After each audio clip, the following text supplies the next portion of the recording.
আলামিনই প্রথম, আল্লাহ পাকই শেষ। আল্লাহ পাক প্রকাশ্য, আল্লাহ পাক গোপন।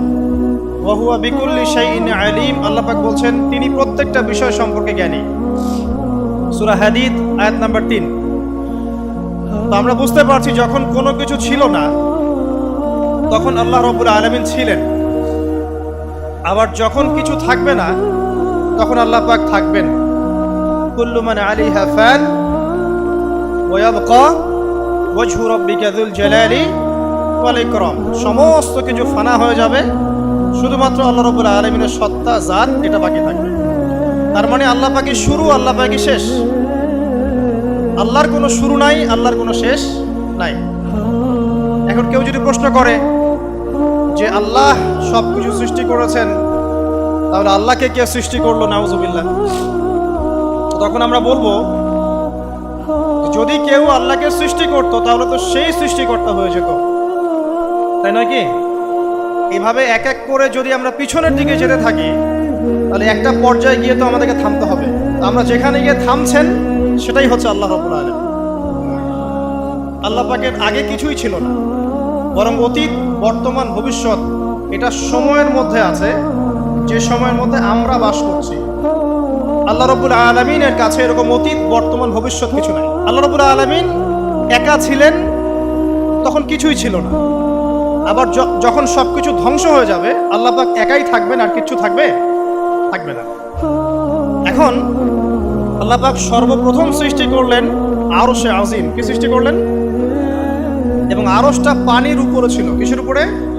পানির উপরে। এরপরে আল্লাহ রাব্বুল আলামিন সৃষ্টি করেছেন কলম। আল্লাহ পাকের কাছে লাউহে মাহফুজ আছে। লাউহে মাহফুজ মানে সুরক্ষিত একটা ফলক। এখানে আল্লাহ পাক কলমকে বললেন লিখো। কলম বলল যে মাযা আকতুব, আমি কি লিখবো হে আল্লাহ? আল্লাহ পাক বললেন কিয়ামত পর্যন্ত যা যা হবে, শেষ দিন পর্যন্ত যা কিছু ঘটবে লিখে ফেলো।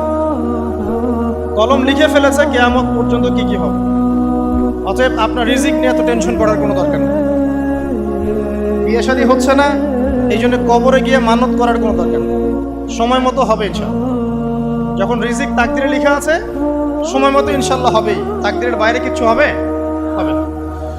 তো আল্লাহ পাক তাকদির লিখে ফেললেন। এমনকি লাউহে মাহফুজে কোরআনও লিপিবদ্ধ আছে।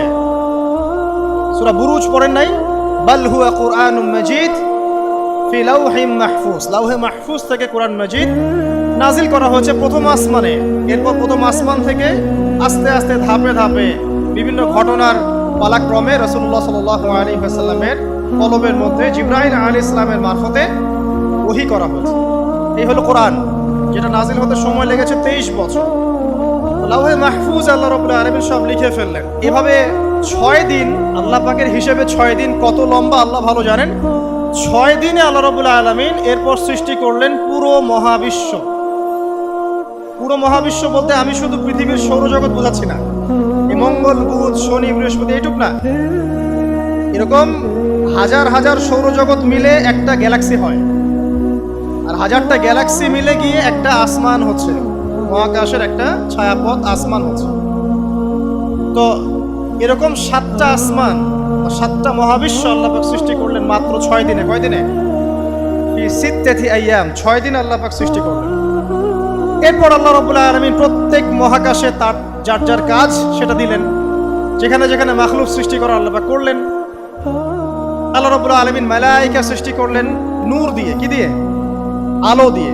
আলোর মধ্য দিয়ে আল্লাহ রাব্বুল আলামিন ফেরেশতা সৃষ্টি করলেন। আল্লাহ পাক জিন সৃষ্টি করলেন। জিন কি দিয়ে?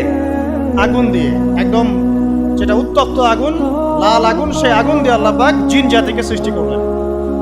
সৃষ্টি করার পর আল্লাহ রাব্বুল আলামিন জিন জাতিকে পৃথিবীতে পাঠিয়েছেন। কোথায়? আর এখন মানুষ পৃথিবীতে যা করছে, জিন জাতীয় কিছুটা এরকমই কাজ করেছে, বরং তার চেয়েও হয়তো বেশি করেছে। পৃথিবীতে সে ফিতনার ফাসাদ সৃষ্টি করেছিল। এক পর্যায়ে আল্লাহ রাব্বুল আলামিন জিন জাতিকে ধ্বংস করে দিলেন।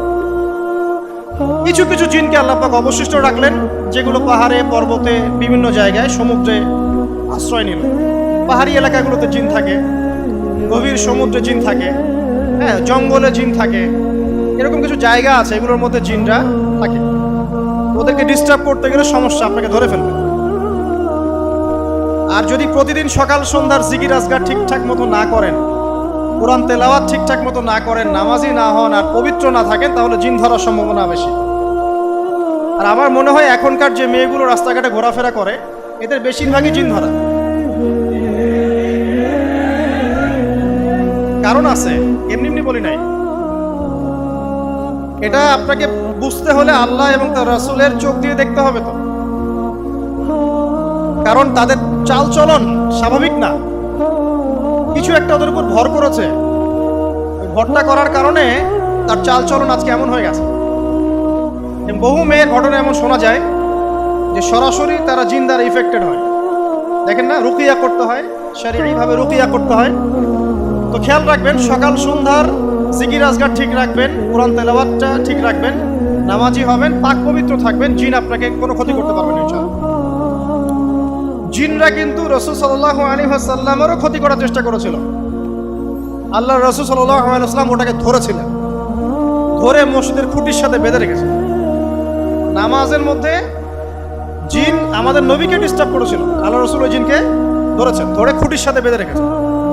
তারপরে তার মনে পড়লো সুলাইমান আলাইহিস সালামের কথা। সুলাইমান আলাইহিস সালাম বলেছিল আল্লাহকে, আল্লাহ আমাকে যে ক্ষমতা তুমি দিয়েছো, আমার পরে কাউকে এই ক্ষমতা আর দিও না। সুলাইমান আলাইহিস সালামকে আল্লাহ পাক জিন জাতিকে অনুগত করে দিয়েছিলেন। সুলাইমান আলাইহিস সালামের নির্দেশে জিন জাতি বিভিন্ন কাজ করত, এমনকি সমুদ্রের মধ্যে ডুবুরির কাজও করত, সমুদ্রের ভিতর থেকে রত্ন বের করে নিয়ে আসতো। এগুলো কিন্তু অনেক রূপকথা নয়, সত্য ঘটনা। তখন নবী সাল্লাল্লাহু আলাইহি ওয়াসাল্লাম বললেন যে আমার ভাই সুলাইমানের কথা আমার মনে পড়ে গেল, তাই আমি জিনটাকে ছেড়ে দিলাম। তো আল্লাহ পাক জিন জাতিকে সৃষ্টি করে এই পৃথিবীতে পাঠানোর পর তারা এরকম ফিতনা এবং ফাসাদ সৃষ্টি করার পরে আল্লাহ পাক ওদেরকে ধ্বংস করে দেন। দেওয়ার পরে আরো অনেক যুগ এবং অনেক শতাব্দী কেটে যায়। কত যুগ কত শতাব্দী আল্লাহ ভালো জানেন। অনেক লম্বা সময় পরে গিয়ে আল্লাহ রাব্বুল আলামিন ফেরেশতাদেরকে ডাকেন। কাদেরকে ডাকেন? তাদেরকে ডেকে বলেন, ওয়াইজ ক্বালা রাব্বুকা লিল মালায়েকা, স্মরণ করো নবী সেই সময়ের কথা যখন তোমার রব ফেরেশতাদেরকে ডাকলেন, ডেকে বললেন, ইন্নী জাইলুন ফিল আরদি খলিফা, হে ফেরেশতা মণ্ডলী, আমি পৃথিবীতে আমার খলিফা পাঠাতে চাই। কি পাঠাতে চাই ভাই? খলিফা। খলিফার দুটো অর্থ, একটা হচ্ছে ওই যে জিনরা যে চলে গেল, ওর স্থলাভিষিক্ত হয়ে আরেকটা জাতি, স্থলাভিষিক্ত হওয়া। আরেকটা ব্যাখ্যা হচ্ছে খলিফা শব্দের মানে হচ্ছে যে ব্যক্তি আল্লাহ পাকের বিধান অনুযায়ী পৃথিবীতে বিচার ফয়সালা করে, সে আল্লাহর খলিফা। আমি কি বুঝাতে পারছি? আল্লাহ পাক ফেরেশতাদেরকে বললেন, আমি পৃথিবীতে আমার খলিফা পাঠাতে চাই, প্রতিনিধি, এবং যে আল্লাহর বিধান দ্বারা বিচার ফয়সালা করে। তখন ফেরেশতারা বলছেন, ক্বালু, ফেরেশতারা বলছেন, আতাজআলু ফিহা মান ইউফসিদু ফিহা ওয়া ইয়াসফিকুদ দিমা, হে আল্লাহ, আপনি কি এমন কোন সৃষ্টিকে আবার পৃথিবীতে পাঠাতে চান যে পৃথিবীতে গিয়ে ফিতনা ফাসাদ সৃষ্টি করবে অথবা রক্তপাত ঘটাবে?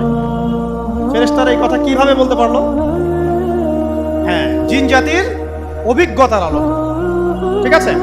তখন আল্লাহ পাক বলছেন, ইন্নী আ'লামু মা লা তা'লামুন, দেখো আমি যা জানি তোমরা তা জানো না।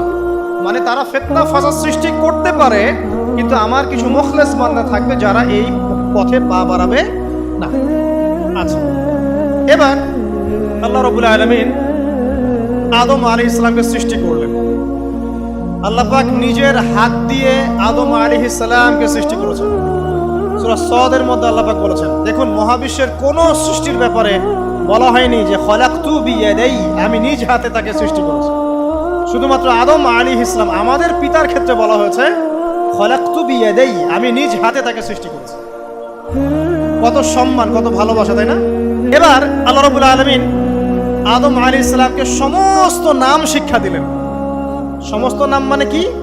ওয়াল্লামা আদামাল আসমাআ কুল্লাহা, আল্লাহ পাক বলছেন, এরপর আমি আদম আলাইহিস সালামকে মহাবিশ্বের যত জ্ঞান আছে সমস্ত নাম শিক্ষা দিয়ে দিলাম। সুবহানাল্লাহ। যেই জ্ঞান ফেরেশতাদেরও ছিল না, যেই জ্ঞান ইবলিসেরও ছিল। ইবলিস কিন্তু অনেক জ্ঞানী ছিল, অনেক বড় আবেদ ছিল, সে দীর্ঘদিন আল্লাহর ইবাদত করেছে, কিন্তু এই জ্ঞান কিন্তু তারও ছিল না, ফেরেশতাদেরও ছিল না। সুম্মা আরাদাহুম আলাল মালায়েকা, এরপর আল্লাহ রাব্বুল আলামিন আদম আলাইহিস সালামকে ফেরেশতাদের সামনে নিয়ে আসলেন, উপস্থাপন করলেন। মহাবিশ্বের ঘটনা, এটা ঘটছে, চিন্তা করেন, এটা কিন্তু ঘটেছে আগে, অতীত। এবার সমস্ত ফেরেশতার সামনে আদম আলাইহিস সালামকে নিয়ে আসা হচ্ছে। এবার বলা হচ্ছে যে হে ফেরেশতারা, তোমরা এই নামগুলো বলে দাও দেখি, তোমরা যদি সত্যবাদী হও। তো ফেরেশতারা বলছেন লা ইলমা লানা ইল্লা মা আল্লামতানা, হে আল্লাহ, আপনি আমাদেরকে যা শিখিয়েছেন এর বাইরে তো কোনো জ্ঞান নাই আমাদের। তারপর আল্লাহ পাক আদমকে বললেন আলাইহিস সালাম, হে আদম, তুমি সব নাম বলে দাও দেখি। এরপর আদম আলাইহিস সালাম সমস্ত নাম একটা একটা করে বলে দিলেন। তাহলে আমাদের পিতা জ্ঞানী ছিলেন, নজ্ঞ ছিলেন, আর আমরা তার সন্তান হিসেবে জ্ঞানী নজ্ঞ, এটা আমাদের শোভা পায়। আমাদের পিতা ছিলেন মহাবিশ্বের সবচেয়ে জ্ঞানী সত্তা, আল্লাহ রাব্বুল আলামিন তাকে জ্ঞান শিক্ষা দিয়েছেন, সমস্ত জ্ঞান। তবে তার সমস্ত জ্ঞান আর এই মহাবিশ্বের সমস্ত জ্ঞান আল্লাহর জ্ঞানের তুলনায় কতটুকু জানেন? একটা সমুদ্রের মধ্য থেকে এক ফোঁটা পানি উঠালে যেমন হয়, পুরো মহাবিশ্বের জ্ঞান আল্লাহর জ্ঞানের সামনে এতটুকু। আল্লাহ পাকের জ্ঞান এত অসীম, পুরো মহাসাগরের মধ্য থেকে এক ফোঁটা পানি তুললে, ওই যে এক ফোঁটা পানি তুললেন, এটা মহাবিশ্বের জ্ঞান, আর বাকি সমস্ত পানি এটা আল্লাহ পাকের জ্ঞান। ঠিক দুনিয়ার জীবনের এক্সাম্পলটা এমনই। একটা সাগরের মধ্যে আঙ্গুল ডুবালে, আঙ্গুল উঠালে যতটুকু পানি আঙ্গুলে বেঁধে থাকে, এটা দুনিয়া। আর পুরো মহাসাগরটাই হচ্ছে কি? আখিরাত। নবীজি বলছেন সাল্লাল্লাহু আলাইহি ওয়াসাল্লাম, একটা মৃত গাধাকে দেখে বলছেন, সাহাবীরা, তোমরা কি কেউ এই গাধাটাকে 1 দিরহামের বিনিময়ে কিনবে? কান কাটা, মৃত, বলে আছে, এই গাধাটাকে কিনবা 1 দিরহাম দিয়ে? সাহাবীরা বলছেন, মাংনা দিলেও তো কিনবো না। ইয়া রাসূলুল্লাহ, যদি ফ্রিও কেউ দেয়, বিনামূল্যে দেয়, তাও তো নিব না। তখন নবী সাল্লাল্লাহু আলাইহি ওয়াসাল্লাম বলছেন, এটাই হচ্ছে আল্লাহর কাছে দুনিয়ার এক্সাম্পল। ওই মৃত গাধা তোমাদের কাছে যতটা না ইম্পর্টেন্ট, যতটুকু মূল্য রাখে, আল্লাহর কাছে এই দুনিয়া তার চেয়েও কম মূল্য রাখে। তো এই দুনিয়াতে তো সব ফয়সালা হবে না। আমরা তো হতাশ হয়ে যাই না যে দুনিয়াতে এমন কেন, এটা কেন, ওইটা কেন। দুনিয়া এটারই জায়গা, দুনিয়া সবকিছুর কনক্লুশনের জায়গা না, সবকিছুর পরিসমাপ্তির জায়গা হচ্ছে কিয়ামতের মাঠ। ওই দিন যে সফল সে সফল, যে ব্যর্থ সে ব্যর্থ। দুনিয়ার বাড়ি গাড়ি, স্ট্যাটাস, চাকরি বাকরি, ইজ্জত সম্মান, এটা সাফল্য ব্যর্থতার মানদণ্ড নয়, চূড়ান্ত মানদণ্ড নয়। চূড়ান্ত মানদণ্ড কি? ফামান যুহজিহা আনিন নার ওয়া উদখিলাল জান্নাহ ফাকাদ ফাজ। যাকে জাহান্নাম থেকে বাঁচানো হবে, জান্নাতে প্রবেশ করানো হবে, পুলসিরাত পার হতে পারবে, এই একমাত্র ব্যক্তি সফল। সাফল্যের সংজ্ঞাটা জেনে রাখবেন, তাহলে আপনি দুনিয়াতে হতাশ হবেন না ইনশাআল্লাহ। এবার কি হলো, যখন আদম আলাইহিস সালাম সমস্ত নাম শিক্ষা দেওয়া সমস্ত নাম বলে দিলেন, এখানে নাম মানে কিন্তু খালি নাম নয়, জ্ঞান বলে দিলেন, তখন আল্লাহ রাব্বুল আলামিন ফেরেশতাদেরকে বললেন, তোমরা সবাই এখন আদমকে সিজদা করো। ওয়া ইয কুলনা লিল মালাইকাতি ইসজুদু লি আদম। আল্লাহ পাক এবার বলছেন, আমি সমস্ত মালায়েকাকে বললাম তোমরা আদমকে সিজদা করো। ফাসাজাদু, সবাই সিজদা করলো, ইল্লা ইবলিস, ইবলিস সিজদা করলো না। কেন করলে না? ইবলিসকে বলা হচ্ছে, ইয়া ইবলিস মা মানাকা আল্লা তাসজুদা ইয আমারতুক, তোমাকে কে নিষেধ করলো সিজদা করতে ওই আদমকে যাকে আমি আদেশ করেছি? কে নিষেধ করলো? তখন ইবলিস বলছে, খালাকতানি মিন নার ওয়া খালাকতাহু মিন তিন, আমাকে সৃষ্টি করেছেন আগুন দিয়ে আর আদমকে সৃষ্টি করেছেন মাটি দিয়ে, আমি কিভাবে তাকে সিজদা করতে পারি? ইবলিস বলতে চাইলো যে আপনি যে বলছেন আদমকে সিজদা করো, আদম তো মাটির তৈরি, আমি তো আগুনের তৈরি, তাহলে আপনি ভুল বলছেন। নাউজুবিল্লাহ। আগুন কেন মাটির সামনে নত হবে? মাটি আগুনের সামনে নত হওয়া উচিত। তার কেয়াস হচ্ছে এমন, কেয়াস মানে কি? তার এটা কি? হ্যাঁ, তার এটা যুক্তি, তার এটা যুক্তি এবং দর্শন যে আমি কেন তাকে সিজদা করব? আমি তো আগুনের তৈরি আর আদম হচ্ছে মাটির তৈরি। তো খালাকতাহু মিন নার ওয়া খালাকতানি মিন তিন, খালাকতানি মিন নার ওয়া খালাকতাহু মিন তিন, আমাকে সৃষ্টি করেছেন আগুন দিয়ে, আদমকে সৃষ্টি করেছেন মাটি দিয়ে। আবা ওয়াস্তাকবার, আল্লাহ পাক বলছেন সে উদ্ধত হলো এবং অহংকার প্রদর্শন করলো। আর আল্লাহ পাক অনেক কিছু মাফ করে দেন, কিছু কিছু বিষয় আল্লাহ পাক মোটেই পছন্দ করেন। তার মধ্যে একটা হচ্ছে অহংকার। তার মধ্যে একটা হচ্ছে শিরক, তার মধ্যে একটা হচ্ছে অন্যের হক নষ্ট করা, তার মধ্যে একটা হচ্ছে আদম সন্তানকে হত্যা করা, তার মধ্যে একটা হচ্ছে বৃদ্ধ বয়সে ব্যভিচার করা, তার মধ্যে একটা হচ্ছে মুরতাদ হয়ে যাওয়া। ওই যে খ্রিস্টান হয়ে যাচ্ছেন না, খালি মরেন তারপর বুঝবেন, খালি মালাকুল মউত আসুন তারপর বুঝবেন।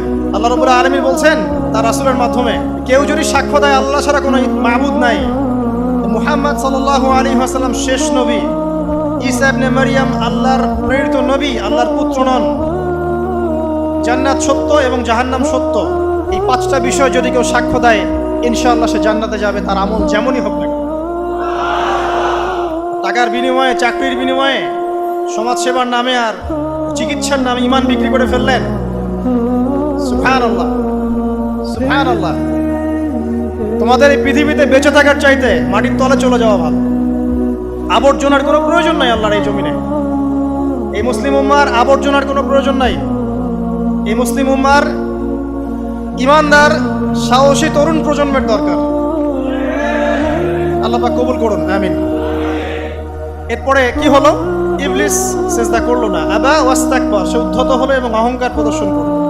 এবার আল্লাহ পাক জিজ্ঞাসা করলেন, কেন করলে না, কেন করলে না? সে বলল যে আগুন দিয়ে সৃষ্টি করেছেন আমাকে, তাকে সৃষ্টি করেছেন আপনি মাটি দিয়ে, সো আপনি ভুল আমি সঠিক, আমি কেন তাকে সিজদা?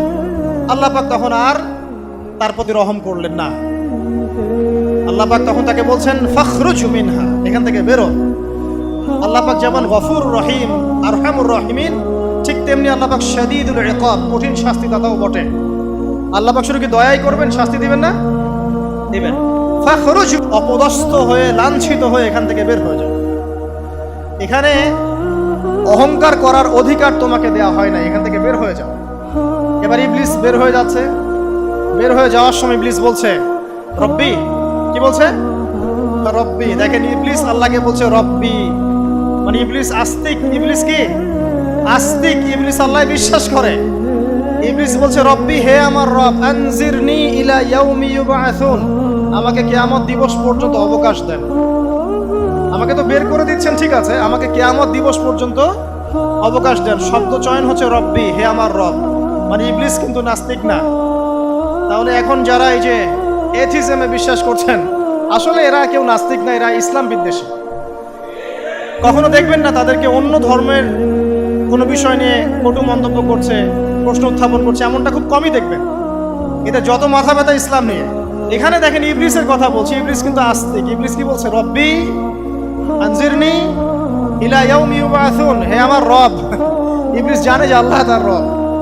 ওই যে সূরা হাশরের শেষের দিকে পড়ে দেখবেন ইবলিস বলে উকফুর, তোমরা কুফরি করো। তারপরে মানুষ যখন কুফরি করে সে বলে আমি ইন্নী আখাফুল্লাহ রাব্বাল আলামিন, আমি আল্লাহকে ভয় করি যে জগৎ সমূহের প্রতিপালক। শয়তানকে মানুষকে জিজ্ঞাসা করবে জাহান্নামীরা, তুমি আমাদেরকে পথভ্রষ্ট করেছো। শয়তান বলবে আমি কিচ্ছু করি নাই, আমি তোমাদেরকে কোনো কাজে ফোর্স করি নাই, আমি শুধু তোমাদেরকে ওয়াসওয়াসা দিয়েছি, তোমরা নিজেরাই কাজ করছো। ফালা তালুমুনি ওয়ালুমু আনফুসাকুম, সূরা ইব্রাহিম পড়ে দেখেন।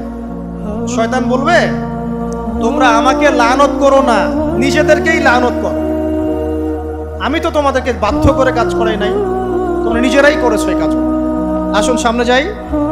এবার আল্লাহ পাক যখন ইবলিসকে বের করে দিলেন, সে বলছে আমাকে কিয়ামত পর্যন্ত অবকাশ দিন। কিয়ামত পর্যন্ত অবকাশ নিয়ে ইবলিস কি করবে? উত্তর, ইবলিস বলছে ফাবিমা আগওয়াইতানি, হে আল্লাহ, যে কারণে বা যে আদমের কারণে আপনি আমাকে এখান থেকে বের করে দিলেন, লাআকউদান্না লাহুম সিরাতাকাল মুস্তাকিম, আমি সে আদম সন্তানের সরল পথে ওত পেতে বসে থাকব। শয়তানের কথা কি মনে থাকবে যুবক ভাইরা? শয়তানের চ্যালেঞ্জ কি? আমি আদম সন্তানের সরল পথে ওত পেতে বসে থাকবো, মানে আমার আপনার সবার পথে সে ওত পেতে বসে আছে। এটা যদি মাথায় থাকে তাহলে জীবনে চলা সহজ হয় না। আর কি করবো? সুম্মা লাআতিয়ান্না মিন বাইনি আইদিহিম, শুধু বসেই থাকবো না, আমি আসবো তাদের সামন থেকে, ওয়া মিন খালফিহিম, তাদের পিছন থেকে, ওয়া আন আইমানিহিম, তাদের ডান দিক থেকে, ওয়া আন শামাইলিহিম, তাদের বাম দিক থেকে, ওয়ালা তাজিদু আকসারাহুম শাকিরিন, হে আল্লাহ, আপনি বেশিরভাগ আদম সন্তানকে শুকরগুজার পাবেন না। কার কথা? শয়তানের এই কথাটা কি সত্য না মিথ্যা? এখন বেশিরভাগ লোক নামাজ পড়ে না, পড়ে না? পড়ে? পড়ে না। বেশিরভাগ মুসলিমের দাড়ি আছে না নাই? বেশিরভাগ মুসলিম সুদ খায় না খায় না? এখন বেশিরভাগ তরুণ প্রজন্ম জেনায় আছে না নাই? পর্নোগ্রাফি সবাই দেখে না দেখে না? অন্যের সম্পদ আত্মসাৎ মানুষ করছে না? দুর্নীতি করছে না? ঘুষ খাচ্ছে না? ইসলামের বিধান 100% পালন করে কত পার্সেন্ট মানুষ? খুব কম। আচ্ছা বাদ দেন এত বড় বড় কথা, শুধু কোরআনুল কারীম তেলাওয়াত করতে পারে কতজন মানুষ? বলি না আমরা 90% মুসলিমের বাংলাদেশ, তো 90% মুসলিমের বাংলাদেশে কত ভাগ মুসলিম কোরআন তেলাওয়াত করতে পারে? একটা শুমারি করে দেখেন, কোরআন শুমারি।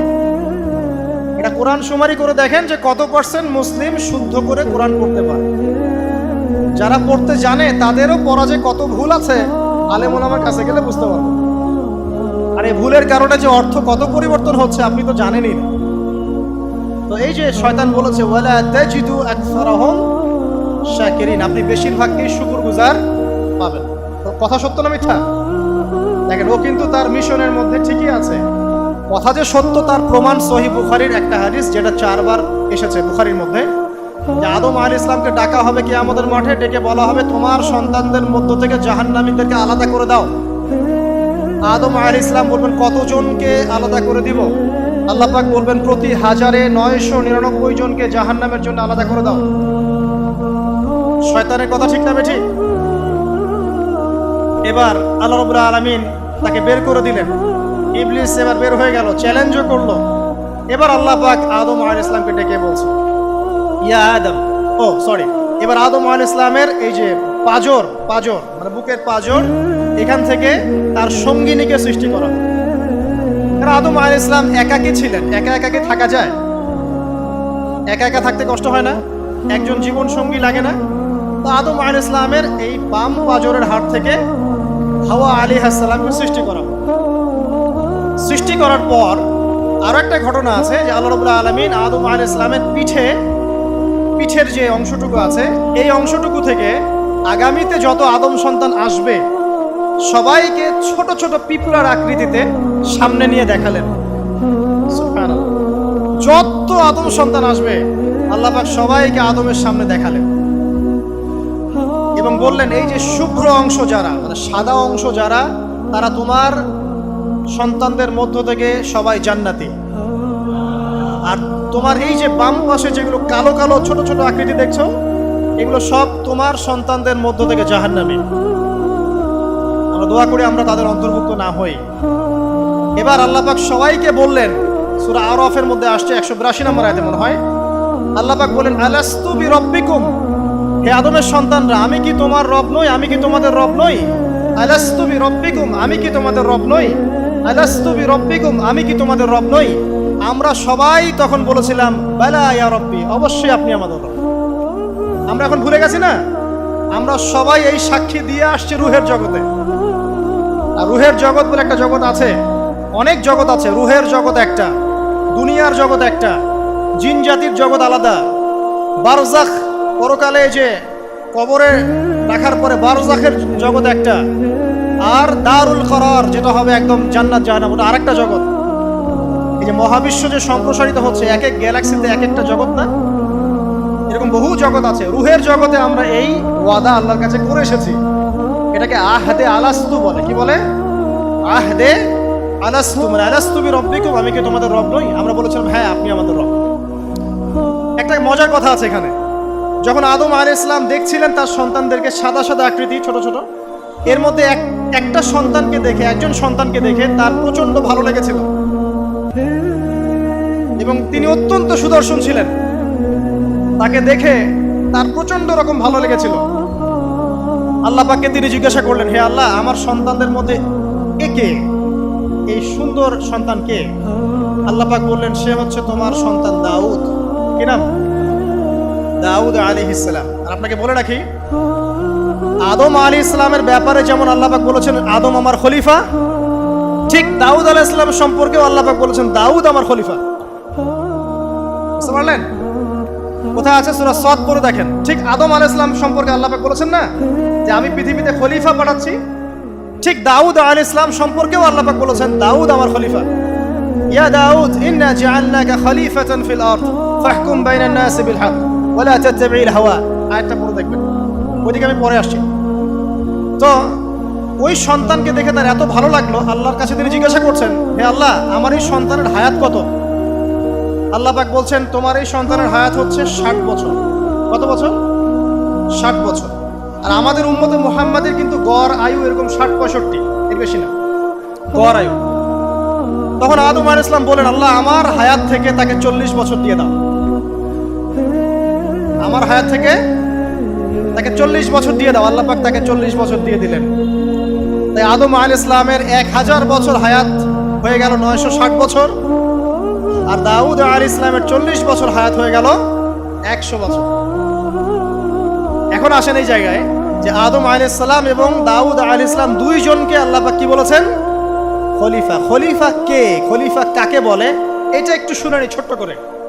সূরা সাদ পড়বেন 24 কি 26 নম্বর আয়াত। আল্লাহ পাক বলছেন, ইয়া দাউদ, হে দাউদ, খলিফার কাজ কি এটা শোনেন। হে দাউদ, ইন্না জাআলনাকা খলিফাতান ফিল আরদ, নিশ্চয়ই আমি আল্লাহ তোমাকে পৃথিবীতে খলিফা করেছি। কি করেছি? খলিফা করেছি। তোমার কাজ কি? ফাহকুম বাইনান নাসি বিল হক, মানুষের মাঝে আল্লাহর বিধান দ্বারা হকের মানদণ্ডে বিচার ফয়সালা করবে। আর আল্লাহর খলিফার দায়িত্ব কি? আল্লাহর বিধান দ্বারা বিচার ফয়সালা করা। ওয়ালা তাত্তাবিউল হাওয়া, তুমি নিজের প্রবৃত্তির অনুসরণ করবে না। ফায়ুদিল্লাকা আন সাবিলিল্লাহ, তাহলে তোমাকে এটা সরল পথ থেকে বিচ্যুত করে দেবে। ইন্নাল্লাযীনা ইউদিল্লুনা আন সাবিলিল্লাহ, নিশ্চয় যারা আল্লাহর পথ থেকে বিচ্যুত হয়ে যায়, লাহুম আযাবুন শাদীদ, তাদের জন্য কঠিন শাস্তি আছে। বিমা নাসু ইয়াউমাল হিসাব, এই কারণে যে তারা হিসাবের দিনটা ভুলে গেছে। এই আয়াত থেকে খলিফার ফাংশন বুঝতে পারলেন? খলিফার ফাংশন কি? আপনি যা ইচ্ছা তাই ফয়সালা করবেন, নিজের মন গড়া যা ইচ্ছা রচনা করবেন। ফাহকুম বাইনান নাসি বিল হক, মানুষের মধ্যে হকের মানদণ্ডে বিচার ফয়সালা করুন। হকটা কি জিনিস? আমার দর্শন হক, আমার ফিলোসফি হক, আমার যুক্তি, আমার বিজ্ঞান, এগুলোই হকের মানদণ্ড। হকের মানদণ্ড কি? কোথায় উত্তর আছে? কোরআনেই উত্তর আছে। কোন সূরা? সূরা কাহফ। কত নম্বর আয়াত? আয়াত নাম্বার 29। আল্লাহ পাক বলছেন, ওয়াকুলিল হাক্কু মির রাব্বিকুম, হক সেটাই যা তোমার রবের পক্ষ থেকে নাযিল। কথা কি ক্লিয়ার? হক কি জিনিস? যা তোমার রবের পক্ষ থেকে নাজিল হয়। ফামান শাআ ফালইউমিন, যার ইচ্ছা হয় সে স্বীকার করুক। ওয়ামান শাআ ফালইয়াকফুর, যার ইচ্ছা হয় সে অস্বীকার করুক। ইন্না আ'তাদনা লিযালিমিনা নারান, অস্বীকারকারী জালেমদের জন্য আমি আগুন প্রস্তুত করে রেখেছি। তো এখানে আপনি হকের সংজ্ঞা পেলেন এবং হকের মানদণ্ডে বিচার ফয়সালা করলে পরে খলিফা হয়। যদি আল্লাহ পাকের হকের মানদণ্ডে কেউ ফয়সালা না করে, সে আল্লাহর খলিফা নয়, সে শয়তানের খলিফা। কথা কি ক্লিয়ার? আচ্ছা, এখন যদি আপনি বাধ্য হন কোনো ক্ষেত্রে, সেটা আলাদা বিষয়। বাধ্য হয়েছেন সেটা আলাদা বিষয়, কিন্তু আকীদা স্পষ্ট থাকতে হবে যে আল্লাহ রাব্বুল আলামিনের বিধান চূড়ান্ত, এর উপর কোনো বিধান নাই। এখন আপনি আদম এবং দাউদ আলাইহিস সালামের মধ্যে একটা সম্পর্ক বুঝতে পারলেন। এবার আল্লাহ পাক আদম আলাইহিস সালামকে ডাকলেন, ডেকে বলছেন, আদম এবং হাওয়া, তোমরা দুজন উসকুন আনতা ওয়া যাওজুকাল জান্নাহ, এবার তুমি আর তোমার স্ত্রী হাওয়া তোমরা জান্নাতে থাকো। ফাকুলা মিনহা রাগাদান হাইথু শি'তুমা, জান্নাতের যেখান থেকে ইচ্ছা তোমরা ফল খাও বা যা ইচ্ছা তাই করো, সবকিছু উন্মুক্ত তোমাদের জন্য জান্নাতে। একটা বিষয়, ওয়ালা তাকরাবা হাদিহিশ শাজারা, এই যে গাছটা দেখছো, এই গাছের কাছেও যাবে না। এখানে শব্দ এমন না যে গাছের ফল খাবে না, শব্দ হচ্ছে এমন গাছের কাছেও যাবে না। যেমন ওয়ালা তাকরাবু জিনা, জিনা করবে না আল্লাহ পাক বলেননি, বলেছেন জিনার কাছেও যাবে না। ওয়ালা তাকরাবু মাল আল ইয়াতীম, ইয়েতিমের মাল খাবে না আল্লাহ পাক বলেন নাই, আল্লাহ বলছেন ইয়েতিমের মালের কাছেও যেও না। আমি কি বুঝাতে পারছি? এই গাছের কাছেও যেও না। এবার জান্নাতে তারা থাকতে লাগলেন। এবার ইবলিস তো আর হাল ছেড়ে দেয় নাই, সে কি বলেছিল? ডান বাম সামন পিছন সব দিক থেকে আসবে। সে এসে ওয়াসওয়াসা দেয়। কি ওয়াসওয়াসা দেয়? হে আদম, হে আদম, হাল আদুল্লুকা, আমি কি তোমাকে বলে দিব? আলা শাজারাতিল খুলদ ওয়া মুলকিন লা ইয়াবলা, হে আদম, আমি কি তোমাকে বলে দিব এমন একটা গাছের কথা, যেই গাছের ফল খেলে পরে তুমি চিরস্থায়ী জীবন লাভ করবে, কোনোদিন মারা যাবে না। এই চিরস্থায়িত্বের টোপ দিচ্ছে কে? এই চিরস্থায়ী ক্ষমতার টোপে মানুষ পথ হারাচ্ছে না পৃথিবীতে। ওয়া মুলকিন লা ইয়াবলা, এমন রাজত্ব পাবে যেই রাজত্ব কখনো ক্ষয় হবে না। চিরস্থায়িত্বের টোপ, রাজত্বের টোপ, এই দুটোই হচ্ছে পৃথিবীতে মানুষকে পথভ্রষ্ট করার শয়তানের অস্ত্র। কথা মনে বুঝতে পারেন না? আমার মাথার উপর দিয়ে যাচ্ছে, বুঝতে পারবেন ইনশাআল্লাহ। টোপ দিচ্ছে দুইটা, হাল আদুল্লুকা আলা শাজারাতিল খুলদ ওয়া মুলকিন লা ইয়াবলা। করতে করতে করতে করতে একদিন সত্যি সত্যি আমাদের পিতামাতা সেই গাছের কাছে চলে গেলেন।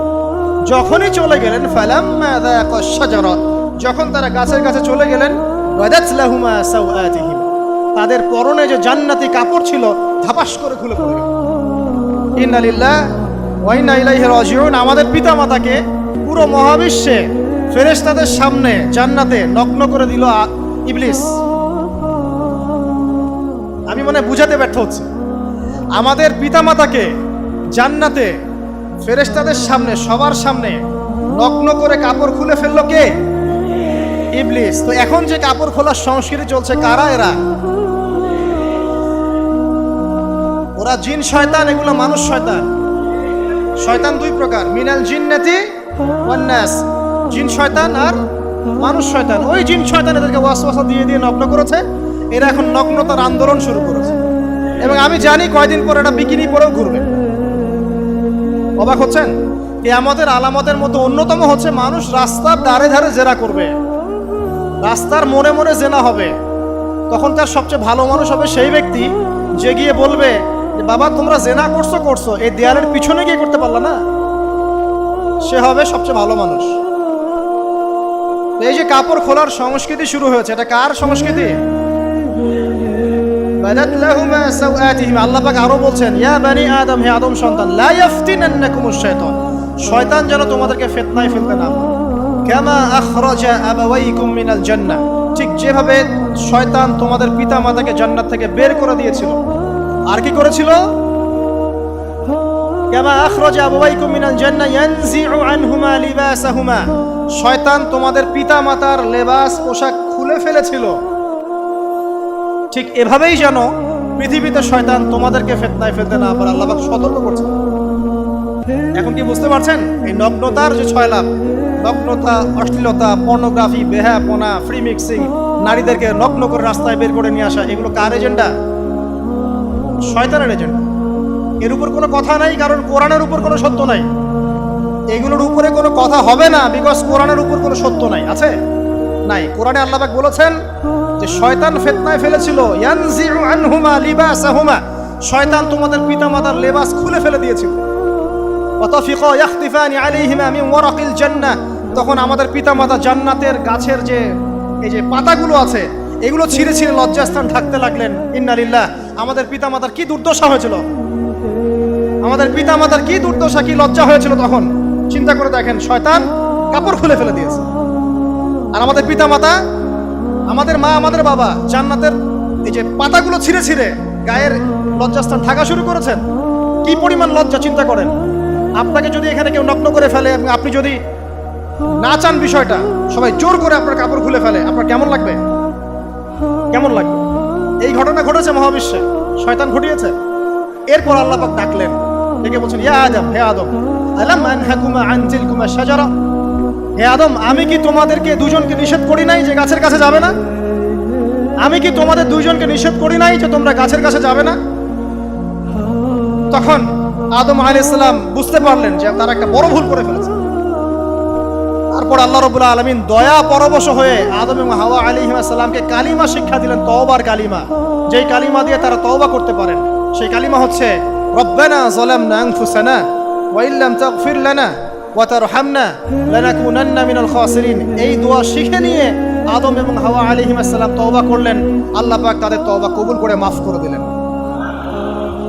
কিন্তু জান্নাতে আর থাকা হলো না। আল্লাহ পাক বলেন, কুল নাহবিতু মিনহা জামিআ, এবার তোমরা সবাই মিলে এখন পৃথিবীতে নেমে যাও। আল্লাহ মাফ করে দিলেন, কিন্তু তোমরা এখন পৃথিবীতে নেমে যাও, জান্নাতে আর থাকা হবে না। খেয়াল করে দেখেন, ইবলিসও আল্লাহর আদেশ মানে নাই।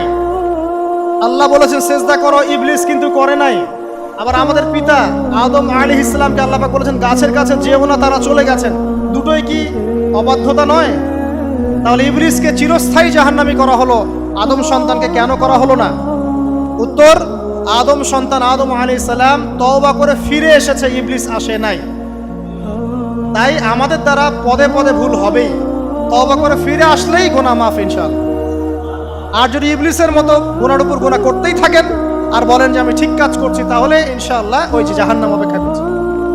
ইবলিসকে আল্লাহ পাক বললেন যে তুমি এবং তোমার অনুসারী যারাই থাকবে সবাইকে দিয়ে লাআমলাআন্না জাহান্নামা মিনকুম আজমাইন, তোমাদের সবাইকে দিয়ে আমি জাহান্নাম পরিপূর্ণ করব। নাউযুবিল্লাহ। এবার সবাই পৃথিবীতে নেমে আসলো।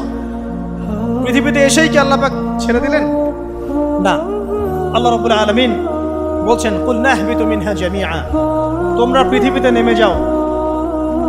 ফাইম্মা ইয়াতিয়ান্নাকুম মিন্নি হুদান, দুনিয়াতে যাচ্ছ যাও, তবে মনে রেখো যে আমার পক্ষ থেকে তোমাদের কাছে হেদায়েতের বাণী আসবে।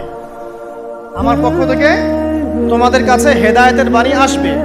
ফামান তাবিআ হুদায়া ফালা খাউফুন আলাইহিম ওয়ালা হুম ইয়াহজানুন, যারা আমার হেদায়েতের বাণীগুলো মেনে চলবে তাদের কোনো ভয় নাই, কোনো দুশ্চিন্তাও নাই। ওয়াল্লাযীনা কাফারু ওয়া কাযযাবু বিআয়াতিনা, কিন্তু যারা আমার আয়াতকে কুফরি করবে, মিথ্যা প্রতিপন্ন করবে, ফাউলাইকা আসহাবুন নার, তারা হবে জাহান্নামের অধিবাসী। হুম ফিহা খালিদুন, তারা সেখানে চিরস্থায়ী হবে। এই সহজ সরল জীবন দর্শন দিয়ে আল্লাহ পাক পৃথিবীতে পাঠিয়ে দিলেন। এবার শুরু হলো পৃথিবীতে পথ চলা। পৃথিবীতে পথ চলার ক্ষেত্রে অনেক কিছু সৃষ্টি করতে হলো, আবিষ্কার, কৃষিকাজ, এটা ওটা সবকিছু। আদম আলাইহিস সালামকে আল্লাহ পাক সেই জ্ঞান ওহীর মাধ্যমে শিক্ষা দিলেন। কৃষিকাজ আল্লাহ পাক শিক্ষা দিয়েছেন, চাকা সৃষ্টি করা আল্লাহ পাক শিক্ষা দিয়েছেন, বাহন সৃষ্টি করা আল্লাহ পাক শিক্ষা দিয়েছেন। যত রকম জ্ঞান আছে সমস্ত জ্ঞান এসেছে নবীদের পক্ষ থেকে। সবকিছু জ্ঞানের মূল ভিত্তি এসেছে নবীদের কাছ থেকে, আল্লাহর ওহীর কাছ থেকে। যত সভ্যতা দেখছেন বড় বড়, সমস্ত সভ্যতা শুরু হয়েছে নবী দ্বারা এবং সভ্যতা শেষও হবে একজন নবী দ্বারা। তার নাম কি? ঈসা ইবনে মারইয়াম। আদম আলাইহিস সালাম আল্লাহর দেয়া শিক্ষায় শিক্ষিত হয়ে দুনিয়াতে চলতে লাগলেন এবং তওবা ইস্তেগফার করতে লাগলেন, কাঁদতে লাগলেন। দীর্ঘকাল তারা ক্রন্দন করেছেন। কি কারণে? ওই যে একটা ভুল তারা করে ফেলেছে। দুনিয়াতে এসে ক্রন্দন করতে আল্লাহ রাব্বুল আলামিন এক পর্যায়ে তওবা কবুল করে ফেললেন। এবার সামনে যান, তাদের সন্তান হলো হাবিল এবং কাবিল। নাম শুনেছেন? শুনেন নাই? হাবিলের কুরবানি কবুল হয়, কাবিলের কুরবানি কবুল হচ্ছে না। বিকজ কাবিল এর কুরবানির মধ্যে ইখলাস নাই। ভাইয়ের কুরবানি কেন কবুল হচ্ছে, আমারটা কেন হচ্ছে না? হিংসার বশবর্তী হয়ে কাবিল হাবিলকে হত্যা করে ফেললো। নবী পরিবারের সদস্য হয়েও কাবিল এরকম অন্যায় করে ফেলল। আর কি হলো? রাসূল সাল্লাল্লাহু আলাইহি সাল্লাম বলেছেন, পৃথিবীতে যত মানুষ অন্যায়ভাবে নিহত হবে, পৃথিবীতে যত মানুষ অন্যায়ভাবে খুন হবে, সমস্ত খুনের পাপের একটা অংশ কাবিলের আমলনামায় যুক্ত হবে। কারণ সেই প্রথম খুন চালু করেছে। এই যে আজকে গুনাহে জারিয়া চালু করছেন না, সুদী এনজিও, সুদী সমিতি, সিনেমা হল, এইটা ওইটা, মদের বার, যত গুনাহে জারিয়া চালু করছেন, মৃত্যু হবে, কবরও যাবেন ঠিকই, কিন্তু গুনাহ কমবে না ইনশাআল্লাহ। মনে করেন একজন নগ্ন ছবিতে অভিনয় করেছে, ঠিক আছে, এখন নাই পৃথিবীতে, বা কেউ অশ্লীল গান বাজনা করে দুনিয়া থেকে বিদায় নিয়েছে, দুনিয়াতে তার গান এখনো বাজছে, সে কবরে শুয়ে শুয়েই সেই গুনাহগুলো পাচ্ছে। ঠিক আপনি যদি এখন ভালো কোনো কাজ করেন, দিনই কোনো ভালো কাজ করেন, মসজিদ হোক, মাদ্রাসা হোক, ইতিমখানা হোক, বিধবাদের কোনো প্রকল্প হোক, বৃদ্ধাশ্রম হোক, মানবতার কোনো কল্যাণমূলক কাজ হোক, মৃত্যুর পরেও ইনশাল্লাহ আপনি নেকি পেতে থাকবেন। সদকায়ে জারিয়া আর গুনাহে জারিয়া ভালো করে বুঝবেন। একটা গুনাহ করে মাফ নেওয়া আলাদা বিষয়, আর গুনাহ চলতে থাকাটা আর একটা বিষয়। আল্লাহ আমাদেরকে হেফাজত করুন, আমিন। নবী পরিবার এগিয়ে গেল এবং তাদের সময়ে তারা শুধু ক্রন্দন করেছেন, ইবাদত করেছেন, আল্লাহর কাছে ইস্তেগফার করেছেন এবং ওই যে জান্নাতে ফিরে যাওয়ার জন্য তারা আপ্রাণ চেষ্টা করেছেন। এক পর্যায়ে আদম আলাইহিস সালামের বয়স যখন 960 বছর হলো, আল্লাহ রাব্বুল আলামিন তাকে ওফাত দিলেন, তার ইন্তেকাল হয়ে গেল। ইন্না লিল্লাহি ওয়া ইন্না ইলাইহি রাজিউন। এরপরেও নবী পরিবার চলতে লাগলো, চলতে পরবর্তীতে আসলেন নূহ আলাইহিস সালাম, তারপরে ইব্রাহিম, আদ জাতি, তারপর সামুদ, তারপরে শুআয়ব, কওমে মাদিয়ান, মূসা, দাউদ, সুলাইমান, ইসহাক, ইয়াকুব, নবী পরিবার চলতেই লাগলো। এক পর্যায়ে ঈসা আলাইহিস সালামের পরে মুহাম্মদ সাল্লাল্লাহু আলাইহি ওয়াসাল্লামের মধ্য দিয়ে নবীদের সিলসিলা আল্লাহ পাক শেষ করে দিলেন। এভাবেই সভ্যতা এগিয়ে গেছে, এভাবেই আমাদের পিতামাতার হাত ধরে জ্ঞান পৃথিবীতে এসেছে। এবং ওই যে শয়তানের মিথ্যা প্রলোভন, প্রতারণা, এর ফলশ্রুতিতে ওই যে আমাদের পিতামাতার গা থেকে কাপড় খুলে পড়লো, আল্লাহ পাক রাগান্বিত হয়ে সবাইকে দুনিয়াতে নামিয়ে দিলেন, ইবলিসকে চিরস্থায়ী জাহান্নামী ঘোষণা করলেন। কিন্তু আমাদের পিতামাতার ক্রন্দন, তওবা, ইস্তেগফার আমলের বদৌলতে আল্লাহর রহমতে আল্লাহ পাক পিতামাতাকে মাফ করে দিলেন, আলহামদুলিল্লাহ। এভাবেই মানব জাতি এগিয়ে যাচ্ছে। আজকে আমরা এই পর্যায়ে পর্যন্ত এসেছি। আদম আলাইহিস সালামের এই সংক্ষিপ্ত জীবনী থেকে আমরা কি শিখলাম? আমরা শিখলাম যে আল্লাহ রাব্বুল আলামিন অনেক ভালোবেসে, অনেক মহব্বত করে, মমতা দিয়ে, মায়া দিয়ে নিজের হাতে আমাদের পিতাকে সৃষ্টি করেছেন। এক, দুই, আমাদের পিতাকে আল্লাহ রাব্বুল আলামিন তার পক্ষ থেকে জ্ঞান শিক্ষা দিয়েছেন। এই কারণে আদম সন্তানরা জন্ম থেকেই দেখবেন কিছু না কিছু জ্ঞানী হয়েই থাকে। জ্ঞান আপনার ডিএনএর মধ্যে থাকেই। আল্লাহ রাব্বুল আলামিন আদম আলাইহিস সালামের মধ্যে রূহ ফুঁকে দিয়েছেন। আল্লাহ রাব্বুল আলামিন আদম আলাইহিস সালামকে জান্নাতে রেখেছেন। আল্লাহ রাব্বুল আলামিন গাছের কাছে যাওয়ার পরেও তওবা ইস্তেগফারের মধ্য দিয়ে তাকে মাফও করে দিয়েছেন। আল্লাহ রাব্বুল আলামিন আদম এবং হাওয়া আলাইহিস সালামের মধ্য দিয়ে এই পৃথিবীতে মানব জাতির সিলসিলা অব্যাহত রেখেছেন। এবং কিয়ামত পর্যন্ত যত আদম সন্তান আসবে তাদের জন্য আল্লাহ পাক তার পক্ষ থেকে হেদায়েত প্রেরণ করেছেন। এক যুগে তাওরাত এসেছে, কখনো জাবুর, কখনো ইনজিল, কখনো কোরআন। সর্বশেষ টেস্টামেন্ট হিসেবে কোরআন এসেছে। এখন যদি এই ওহীর বাণী, কোরআন এবং এর ব্যাখ্যা হাদিস আমরা মেনে চলি, ইনশাআল্লাহ তাআলা আমরা আবার সেই জান্নাতে ফিরে যাব যেখান থেকে আমাদেরকে নামিয়ে দেওয়া হয়েছে। আর যদি আমরা কোরআন এবং হাদিস বা আল্লাহর ওহীর পরোয়া না করি, এর আলোকে জীবন না করি, তাহলে ওই ইবলিসের সাথেই আমাদেরকে জাহান্নামে থাকতে হবে। নাউযুবিল্লাহ। আল্লাহ রাব্বুল আলামিন আমাদের সবাইকে কোরআন এবং সুন্নাহ, আল্লাহর ওহী মেনে চলার তৌফিক দান করুন এবং ইবলিসের খপ্পর থেকে আল্লাহ পাক আমাদেরকে বাঁচিয়ে রাখুন। ইবলিসের যত এজেন্ট আছে, ওদের যে দুরভিসন্ধি, ষড়যন্ত্র এবং শয়তানি ফাঁদ, এগুলো থেকে আল্লাহ পাক আমাদেরকে, আমাদের মা বোনদেরকে, আমাদের পরিবারের সদস্যদেরকে